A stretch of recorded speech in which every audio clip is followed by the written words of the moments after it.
आज हम यिर्मयाह की पुस्तक में अध्याय 1 और 2 का अध्ययन करेंगे। अध्याय 1।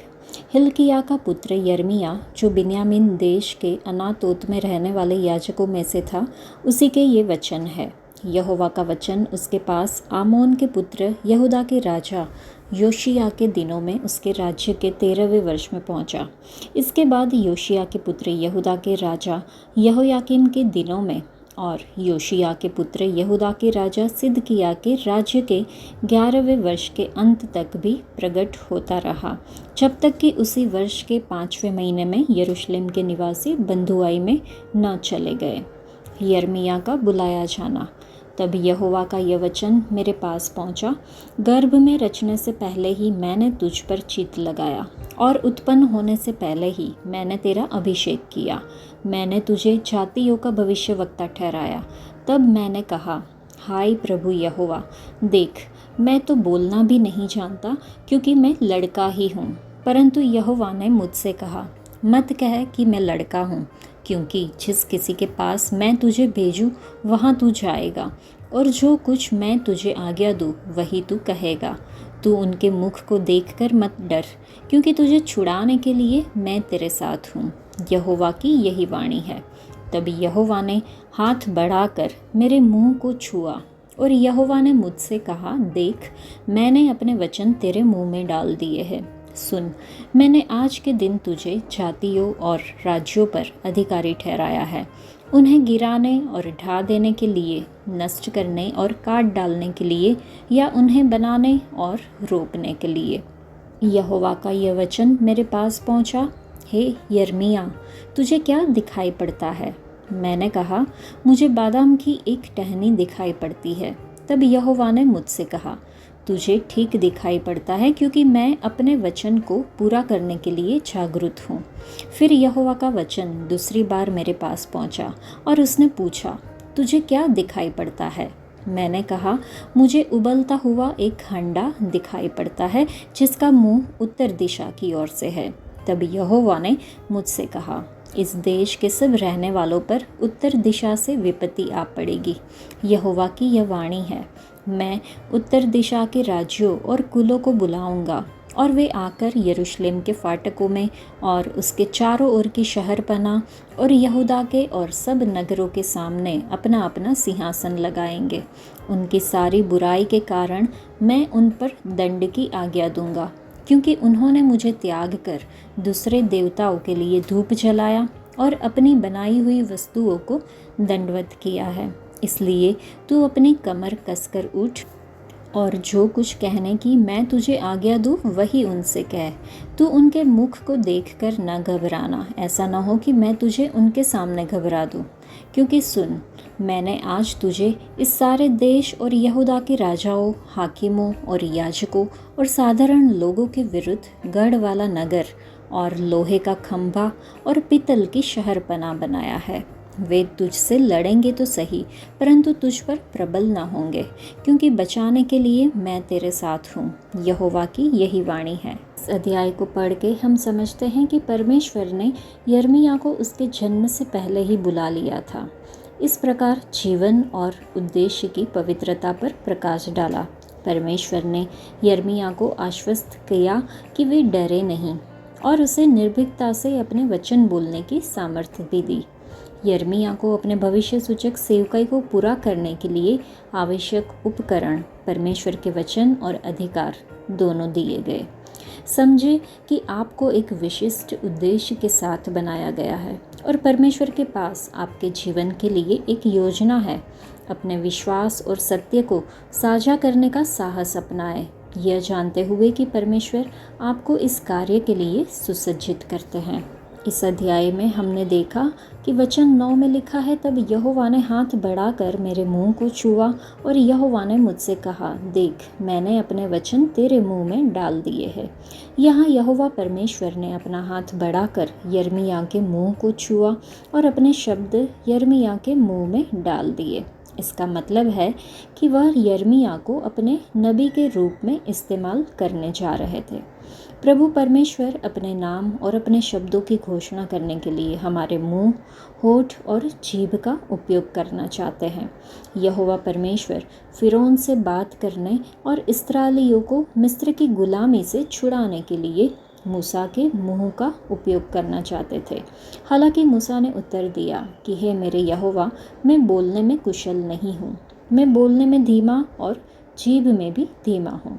यहोवा ने कहा कि जा, मैं तेरे मुंह के साथ रहूँगा और तुझे सिखाऊंगा कि तुझे क्या बोलना है। लेकिन मूसा ने उत्तर दिया कि हे यहोवा परमेश्वर, कृपया किसी और को भेजे। इसलिए यहोवा परमेश्वर ने मूसा की सहायता के लिए हारून को भेजा। आज भी हम में से कई लोग परमेश्वर के लिए न बोलने के बहाने बनाते हैं। हमें परमेश्वर की इच्छा को पूरा करने के लिए अपने मुंह को समर्पित करना चाहिए। साराप ने वेदी से लिए गए एक जलते हुए कोयले से यशायाह के होठों को छुआ और यशायाह को अपने अशुद्ध होठों का एहसास हुआ। जब सेराफिम ने उसके होठों को एक जलते हुए कोयले से छुआ तो उसका अधर्म दूर हो गया और उसका पाप शुद्ध हो गया। तब यशायाह ने यहोवा परमेश्वर के बुलावे पर जवाब देते हुए कहा कि मैं यहाँ हूँ, मुझे भेज। पवित्र आत्मा अपनी आग से हमारे पापी होठों को शुद्ध करे और हमारे अधर्म को भी दूर करे, ऐसी हम प्रार्थना करते रहें। यशकेल के लिए दर्शन में एक हाथ ने उसे एक पुस्तक देने के लिए बढ़ाया और उसे खाने का निर्देश किया, जो कि हम यशकेल के अध्याय 2 में देख सकते हैं। हमें भी परमेश्वर के वचन को खाना चाहिए जो उनके हाथ से हमें दिए गए हैं, ताकि यह हमारे मुंह के लिए पोषण बन जाए। इसके अलावा जब बिलाम परमेश्वर की बात सुनने के लिए तैयार नहीं था, तब परमेश्वर ने बिलाम के गधे का मुंह खोला ताकि वह बोल सके।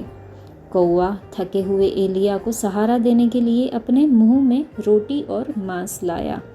मछली के मुंह से निकले सिक्के का इस्तेमाल प्रभु यीशु मसीह के लिए कर चुकाने के लिए किया गया। आज हमें अपने मुंह का इस्तेमाल स्तुति करने, आराधना करने, प्रार्थना करने, परमेश्वर से बात करने और दूसरों को उनका वचन सुनाने के लिए करना चाहिए।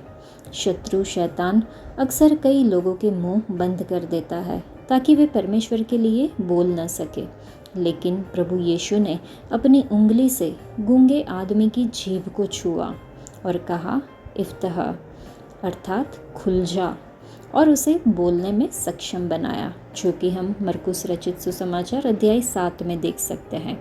हाँ, हमारे मुंह, जीभ और होठ पवित्र आत्मा द्वारा छुए जाए, जिससे हम प्रभु के लिए बोल सके और उनके वचनों की घोषणा कर सके।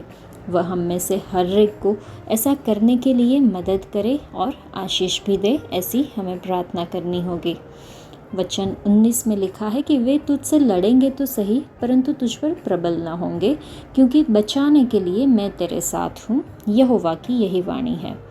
इब्रानियों के सभी भविष्यवक्ताओं में से कोई भी यर्मिया से अधिक वीर नहीं था, ऐसा एक लेखक ने कहा है, जो कि एक सच्चा कथन है।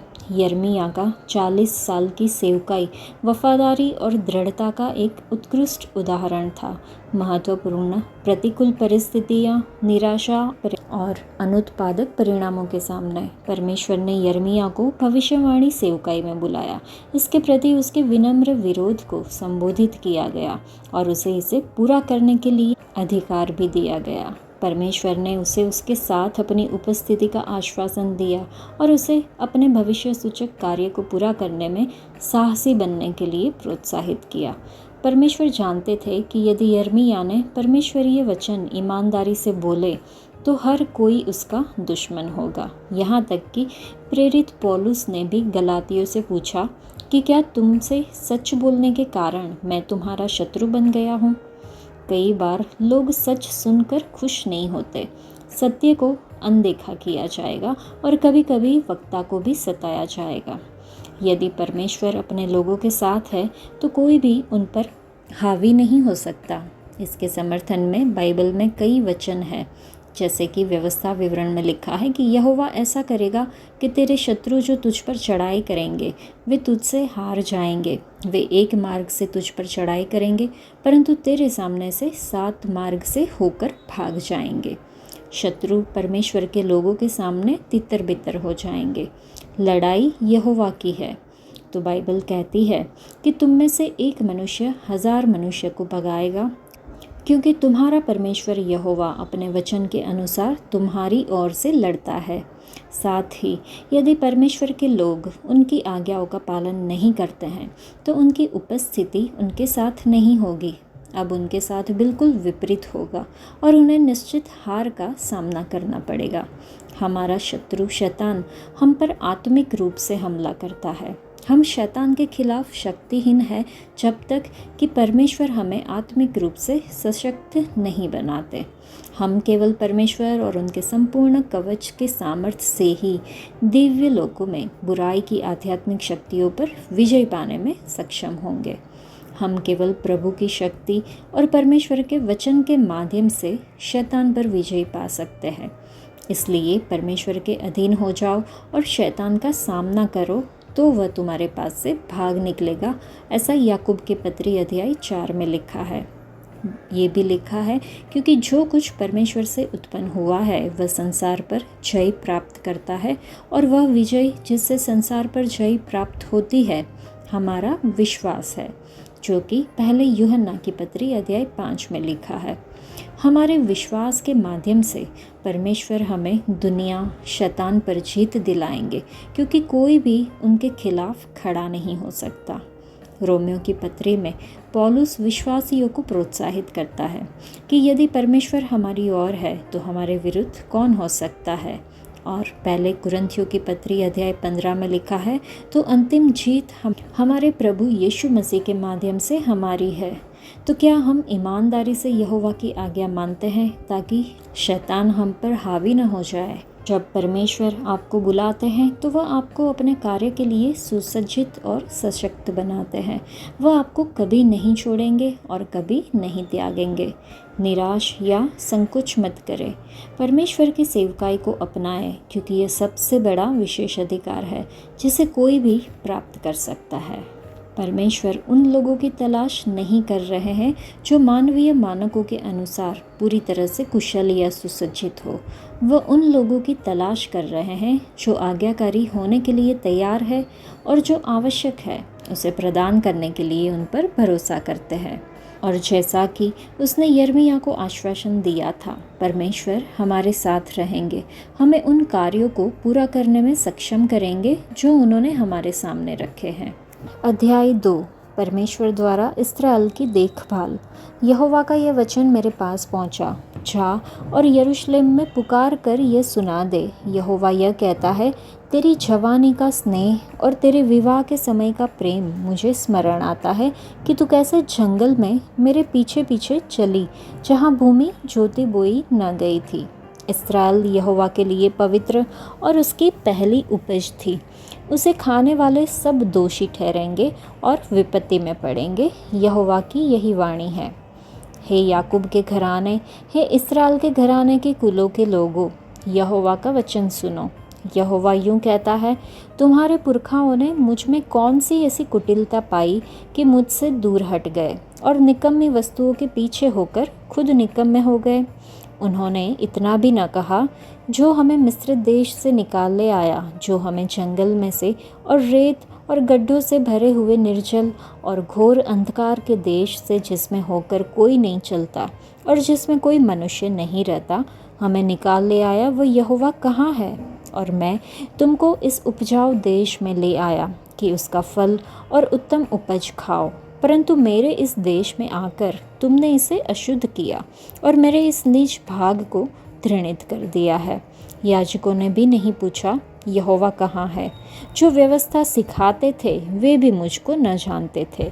चरवाहों ने भी मुझसे बलवा किया। भविष्यवक्ताओं ने बाल देवता के नाम से भविष्यवाणी की और निष्फल बातों के पीछे चले। इस कारण यहोवा यह कहता है, मैं फिर तुमसे विवाद और तुम्हारे बेटे और पोतों से भी प्रश्न करूँगा। कित्तियों के द्वीपों में पार जाकर देखो या केदार में दूत भेजकर भली भांति विचार करो और देखो कि ऐसा काम कहीं और भी हुआ है। क्या किसी जाति ने अपने देवताओं को बदल दिया जो परमेश्वर भी नहीं है, परंतु मेरी प्रजा ने अपनी महिमा को निकम्मी वस्तु से बदल दिया है। हे आकाश, चकित हो, बहुत ही थरथरा और सुनसान हो जा। यहोवा की यह वाणी है, क्योंकि मेरी प्रजा ने दो बुराइयां की है। उन्होंने मुझ बहते जल के सोते को त्याग दिया है और उन्होंने होद बना लिए, वरन ऐसे होद जो टूट गए हैं और जिनमें जल नहीं रह सकता। क्या इस्राएल दास है? क्या वह घर में जन्मा हुआ दास है? फिर वह क्यों शिकार बना? जवान सिंहों ने उसके विरुद्ध गरज कर नाद किया। उन्होंने उसके देश को उजाड़ दिया। उन्होंने उसके नगरों को ऐसा उजाड़ दिया कि उनमें कोई बसने वाला ही न रहा। नोप और तहपन है इसके निवासी भी तेरे देश की उपज चट कर गए हैं। क्या यह तेरी ही करने का फल नहीं, जो तूने अपने परमेश्वर यहोवा को छोड़ दिया, जो तुझे मार्ग में लिए चला? अब तुझे मिस्र के मार्ग से क्या लाभ है कि तू सीहोर का जल पिए, अथवा अशूर के मार्ग से भी तुझे क्या लाभ कि तू महानद का जल पिए? तेरी बुराई ही तेरी ताड़ना करेगी और तेरा भटक जाना तुझे उलाहना देगा। जान ले और देख कि अपने परमेश्वर यहोवा को त्यागना ये बुरी और कड़वी बात है। तुझे मेरा भय ही नहीं रहा। प्रभु सेनाओं के यहोवा की यही वाणी है। परमेश्वर की आराधना करने से इस्राएल का इनकार, क्योंकि बहुत समय पहले मैंने तेरा जुआ तोड़ डाला और तेरे बंधन खोल दिए, परंतु तूने कहा मैं सेवा न करूँगी। और सब ऊंचे ऊंचे टीलों पर और सब हरे पेड़ों के नीचे तू व्यभिचारिणी का सा काम करती रही। मैंने तो तुझे उत्तम जाति की दाखलता और उत्तम बीज करके लगाया था, फिर तू क्यों मेरे लिए जंगली दाखलता बन गई? चाहे तू अपने को सज्जी से धोए और बहुत सा साबुन भी प्रयोग करे, तो भी तेरे अधर्म का धब्बा मेरे सामने बना रहेगा। प्रभु यहोवा की यही वाणी है। तू कैसे कह सकती है मैं अशुद्ध नहीं, मैं बाल देवताओं के पीछे नहीं चली? तराई में की अपनी चाल देख और जान ले कि तूने क्या किया है। तू वेग से चलने वाली और इधर उधर फिरने वाली सांडनी है, जंगल में पली हुई जंगली गद्दी जो कामातुर होकर वायु सूंघती फिरती है। तब कौन उसे वश में कर सकता है? जितने उसको ढूंढते हैं वे व्यर्थ परिश्रम ना करें, क्योंकि वे उसे उसकी ऋतु में पाएंगे। अपने पाँव नंगे और गला सुखाए न रह, परंतु तूने कहा नहीं, ऐसा नहीं हो सकता, क्योंकि मेरा प्रेम दूसरों से हो गया है और मैं उनके पीछे चलती रहूँगी। इस्राएल दंड के योग्य है। जैसे चोर पकड़े जाने पर लज्जित होता है, वैसे ही इस्राएल का घराना राजाओं, हाकिमों, याजकों और भविष्यवक्ताओं समेत लज्जित होगा। वे काठ से कहते हैं तू मेरा बाप है, और पत्थर से कहते हैं तूने मुझे जन्म दिया है। इस प्रकार उन्होंने मेरी ओर मुँह नहीं पीठ ही फेरी है, परंतु विपत्ति के समय वे कहते हैं उठकर हमें बचा। परंतु जो देवता तूने बना लिए हैं वे कहाँ रहे? यदि वे तेरी विपत्ति के समय तुझे बचा सकते हैं तो अभी उठे, क्योंकि हे यहूदा, तेरे नगरों के बराबर तेरे देवता भी बहुत से हैं। तुम क्यों मुझसे वाद विवाद करते हो? तुम सबों ने मुझसे बलवा किया है। यहोवा की यही वाणी है। मैंने व्यर्थ ही तुम्हारे बेटों की ताड़ना की, उन्होंने कुछ भी नहीं माना। तुमने अपने भविष्यवक्ताओं को अपनी ही तलवार से ऐसा काट डाला है जैसा सिंह फाड़ता है। हे लोगों, यहोवा के वचन पर ध्यान दो। क्या मैं इस्राएल के लिए जंगल या घोर अंधकार का देश बना? तब मेरी प्रजा क्यों कहती है हम तो आज़ाद हो गए हैं, इसलिए तेरे पास फिर न आएंगे? क्या कुम्हारी अपना श्रृंगार या दुल्हन अपना सजावट भूल सकती है? तो भी मेरी प्रजा ने युगों से मुझे भुला दिया है। प्रेम लगाने के लिए तू कैसी सुंदर चाल चलती है। बुरी स्त्रियों को भी तूने अपनी सी चाल सिखाई है। तेरे घाघरे में निर्दोष और दरिद्र लोगों के लहू का चिन्ह पाया जाता है। तूने उन्हें सेंध लगाते नहीं पकड़ा, परंतु इन सब के होते हुए भी तू कहती है मैं निर्दोष हूँ। निश्चय उसका क्रोध मुझ पर से हट जाएगा। देख, तू जो कहती है मैंने पाप नहीं किया, इसलिए मैं तेरा न्याय कराऊंगा। तू क्यों नया मार्ग पकड़ने के लिए इतनी डावाडोल फिरती है? जैसे अशुरियों से तू लज्जित हुई, वैसे ही मिस्रियों से भी होगी। वहाँ से भी तू सिर पर हाथ रखे हुए यूं ही चली आएगी, क्योंकि जिन पर तूने भरोसा रखा है उनको यहोवा ने निकम्मा ठहराया है और उनके कारण तू सफल न होगी। इस अध्याय में परमेश्वर इस्राएल की बेवफाई पर विलाप करते हैं। इसकी तुलना एक दुल्हन से करते हैं जो अपनी वाचा को त्याग देती है। इस अध्याय में परमेश्वर से दूर जाने के परिणामों की रूपरेखा दी गई है, जो खालीपन और निराशा की ओर ले जाता है। अपनी बेवफाई के बावजूद परमेश्वर चाहते हैं कि उसके लोग उनके पास लौट आए। परमेश्वर के साथ अपने रिश्ते में वफादारी को विकसित करें, उनके प्रति सच्चे रहने के महत्व को पहचानें। स्वीकार करें कि परमेश्वर से दूर जाने से आध्यात्मिक खालीपन आता है। लगातार उनकी उपस्थिति की खोज करते रहें। विश्वास रखें कि चाहे आप कितने भी दूर क्यों न चले गए हो, परमेश्वर हमेशा उन लोगों को बहाल करने और चंगा करने के लिए तैयार रहते हैं जो उन्हें खोजते हैं। चुनौतियों में परमेश्वर की सामर्थ्य और बुद्धि पर भी भरोसा रखें, क्योंकि वह आपका मार्गदर्शन करेंगे। परमेश्वर का प्रेम दृढ़ रहता है, हमेशा आपको वापस बुलाता है, चाहे आप कितनी भी दूर क्यों न भटक जाए। इस अध्याय में परमेश्वर कहते हैं कि उनके बच्चों ने गलत काम किए हैं और इन चीज़ों का पीछा किया है जो लाभ नहीं पहुंचाती है। परमेश्वर कुछ और भी नुकसानदेह कहते हैं कि उनके लोगों ने अपनी महिमा को उन चीज़ों से बदल दिया है जो लाभ नहीं पहुंचाती। लाभ क्या है? परिभाषा के अनुसार इसका मतलब है कि वित्तीय लाभ या फिर ब्याज। आप कुछ करते हैं, अच्छे इनाम की उम्मीद करते हैं। दुखद बात यह है कि लोग अपनी आत्मिक भरपूरी की उपेक्षा करते हुए भौतिक भरपूरी की और नाम के पीछे भागना पसंद करते हैं। याद रखें, यशायाह ने पहले ही इस्राएलियों को सौभाग्य के देवता गाद के पीछे भागने के लिए डांटा था। यिर्मयाह के समय में परमेश्वर के लोग अभी भी ऐसा कर रहे थे। परमेश्वर की नज़र में लाभ क्या है? वह सब कुछ जो आपको उन्नति प्रदान करता है और भक्ति। दूसरे तीमुथियुस की पत्री अध्याय 3 में बताया है कि बाइबल का अध्ययन शिक्षा, डांट, सुधार और धार्मिकता की शिक्षा के लिए लाभदायक है। मानवीय मानकों के अनुसार लाभ आपके बाहरी आवरण में ऐसी चीज़ें जोड़ना है जो दिखाई दे सकती है। परमेश्वर के मानकों के अनुसार लाभ ऐसी चीज़ें जोड़ना है जो आपकी आंतरिक आत्मा का निर्माण करती है और जो परमेश्वर को महिमा देती है। दुनिया हमें सलाह देती है कि हम अपना समय बुद्धिमानी से बिताएं और अपने संसाधनों को बढ़ाएं ताकि हम आराम और शांति से रह सकें। हालांकि यीशु हमसे मरकुस रचित सुसमाचार अध्याय 8 में पूछते हैं कि यदि मनुष्य सारा जगत प्राप्त करे और अपनी आत्मा खो दे तो उसे क्या लाभ?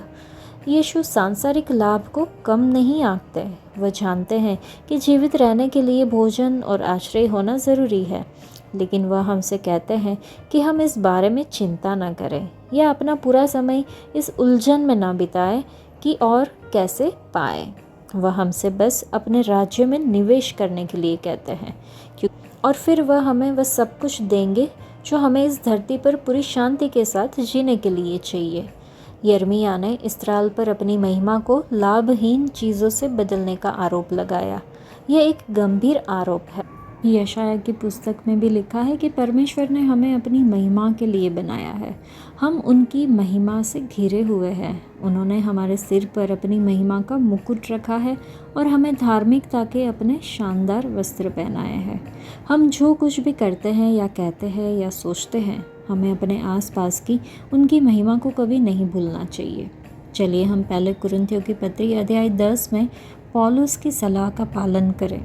लिखा है, जो कुछ भी तुम करते हो परमेश्वर की महिमा के लिए करो और इस तरह से जिए कि हम अपनी आंतरिक आत्मा में लाभ जोड़ें, ताकि हमारा बाहरी आवरण दुनिया के लिए परमेश्वर की महिमा को प्रतिबिंबित करें। वचन 13 में लिखा है कि उन्होंने मुझे बहते जल के सोते को त्याग दिया है और उन्होंने होद बना लिए, वरन ऐसे होद जो टूट गए हैं और जिनमें जल नहीं रह सकता। यिर्मयाह यहाँ लोगों के बारे में बात करते हैं जो अपने होद बना लेते हैं, ऐसे होद जो टूट गए हैं और जिनमें चल नहीं रह सकता। ये परमेश्वर से दूर जाने की मूर्खता को दर्शाता है, जो संतुष्टि और प्रावधान का एकमात्र सच्चा स्रोत है। परमेश्वर खुद को स्वच्छ, शीतल, बहते जल के सोते के रूप में चित्रित करते हैं। वे उस सामर्थ्य को भूल गए थे जो प्रभु ने उन्हें मिस्र की गुलामी से बाहर निकालने में दिखाई थी, और वह प्रेम जो उन्होंने उनके जंगल में भटकने के दौरान दिखाया था। ये परमेश्वर के चुने हुए लोग थे जिनके पास उनकी ज़रूरत की हर चीज़ थी, और फिर भी वे उससे दूर हो गए। उन्होंने मूर्तियाँ और ऐसी चीज़ों की ओर देखा जो भरोसेमंद नहीं थी। हमारे जीवन में हम परमेश्वर के अलावा अन्य चीज़ों में पूर्णता की तलाश करने के लिए बहकाए जा सकते हैं। हम धन, सफलता, रिश्ते या अन्य चीज़ों का पीछा करते हैं, यह सोचकर कि वे हमारी गहरी इच्छाओं को पूरा करेंगे। हालांकि यिर्मयाह के समय के टूटे हुए होदों की तरह ये चीज़ें आखिर हमें खाली और निराश कर देगी। केवल परमेश्वर ही हमारी आत्माओं को वास्तव में संतुष्ट कर सकते हैं। वह बहते जल का सोता है। वह उन सभी चीज़ों का स्रोत है जिनकी हमें वास्तव में आवश्यकता है। जब हम उनकी ओर मुड़ते हैं तो हमें क्षमा, प्रेम, आनंद, शांति और उद्देश्य मिलता है। हम अपने जीवन में किसका पीछा कर रहे हैं? हम एक ही समय में पाप और यीशु का पीछा नहीं कर सकते। एक का पीछा करने के लिए हमें दूसरे से मुंह मोड़ना होगा। यह एक दैनिक संघर्ष है। हर सुबह जब हमारे पैर ज़मीन पर पड़ते हैं तो हमें एक विकल्प चुनना होता है कि क्या मैं आज पाप का पीछा करने जा रहा हूँ या यीशु का पीछा करने जा रहा हूँ। यीशु ने हमारे लिए अपना जीवन बलिदान कर दिया। उसने हमसे कुछ भी नहीं छिपाया। चलिए हम उनसे कुछ भी ना छिपाए। हम इस्राएलियों जैसी गलती ना करें जो परमेश्वर से दूर हो गए और टूटे हुए होद में संतुष्टि की खोज की। इसके बजाय हम परमेश्वर की ओर मुड़े जो जीवन के जल का स्रोत है, और उसमें हम वह सब कुछ पाए जिसकी हमें ज़रूरत है। आज के लिए इतना ही। परमेश्वर आप सबको आशीष दे। धन्यवाद।